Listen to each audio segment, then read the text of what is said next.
Magandang muli po sa bawat isa. Dadaan po tayo sa pagbibigay. Ano po, basahin ko muna po yung Mark 12, verse 41 to 44. Sabi po dito, naupo si Jesus sa tapat ng lalagyan ng mga kaloob doon sa templo at pinagmasdan ang mga naghahandog ng salapi. Napansin niyang maraming mayayaman ang naghahandog ng malaking halaga. Lumapit naman ang isang biyudang mahirap at naghulog ng 2 sentimo.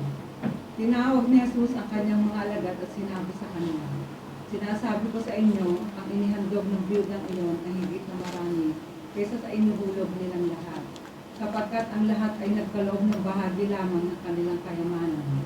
Ngunit ang binigay ng biyudang iyon, bagamat siya'y mahirap, ay ang buo niyang ikinabubuhay." Napakabuti po ng Panginoon kasi inire-remind po sa atin talaga na yung pong sabi po niya dito, yung mayaman ay naghandog po ng malaking halaga. Subalit yun po ay sobra-sobra para sa kanilang mga kinikita. Yung ang sabi po ng Panginoon, yung higit na naghandog sa kanya na nagkaloob ng bahagi ng kanilang kayamanan. Yun po yung tinignan niya yung isang biyuda kasi yung lahat po ng para sa kanya ay ibinigay po niya sa Panginoon. At dito po ay makikita po natin na yung biyuda na nagkaloob po ng tig 50 sentimo yung natitira na po lang sa kanya na sinabubuhay po niya. Yun po yung tinignan ng Panginoon na ang puso po niya talaga ay ibig sabihin, nagtitiwala po talaga sa Panginoon na lahat ng meron siya ay sa Panginoon po nanggaling. Kaya hindi po siya nag-alinlangan at hindi po talaga nagkaroon ng pag-aalinlangan na ipagkaloob po niya dahil alam niya na ang binigyan po niya talaga ay hindi siya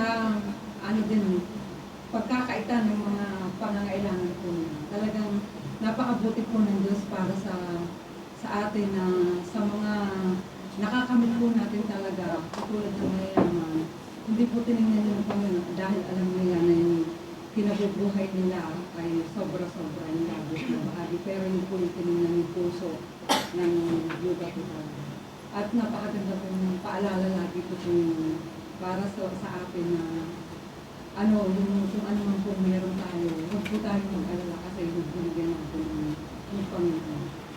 At sabi din po dun sa Galatia 6:9, "Kaya huwag tayong magsawa sa paggawa ng mabuti, pagdating ng takdang panahon tayo ay ani.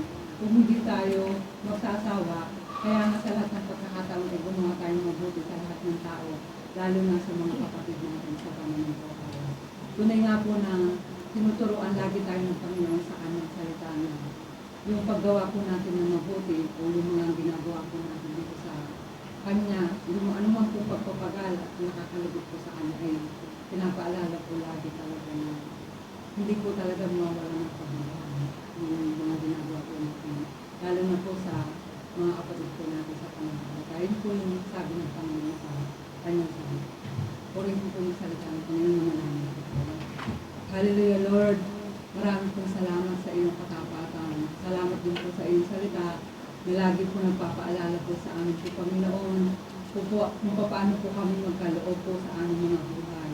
Maraming po salamat, Panginoon, dahil kayo po yung patuloy na nagbibigay po sa aming buhay ng salvation po, Panginoon, tunay na pag-iingat po at pagpapatawad po sa aming buhay. Tunay nga po kayo ang Diyos na generous po, Panginoon, kaya po kami po ay turuan niyo po, Panginoon, sa mga salita mo, Ama.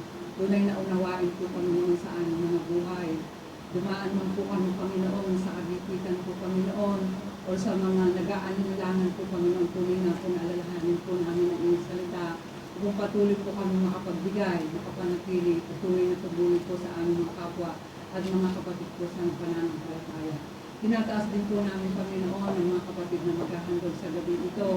Ay tunay nga po, Panginoon, na ikaw po yung magbalik sa kanila ng siksikliglig at umaako na pagpapala. At tunay natin po namin itinataas, Panginoon, yung mga pinanggalingan po ng galingan ng pagpapala na pinagkalog namin sa inyo. Ganoon rin po sila bigyan ng pagpapala po, Panginoon, ng salvation na ino-offer mo po dito sa mundo, Ama. At dalangin din po namin, Ama, sa malilikom na mga handog ng bawat isa po, Panginoon. Kayo nga po ang patuloy na mag-multiply po, Panginoon, na maging kasapatan sa lahat po ng kakailanganin po ng Panginoon po, Panginoon. At sa iyo din po namin pinagkakatiwala ang gawain ito po, Panginoon, na ikaw nga po ang patuloy na pumiyos ng ganang po Espiritu ang patuloy na manguna, sumama sa amin po, Panginoon, kung ano po nais mo po, Panginoon, ay tunay na masunod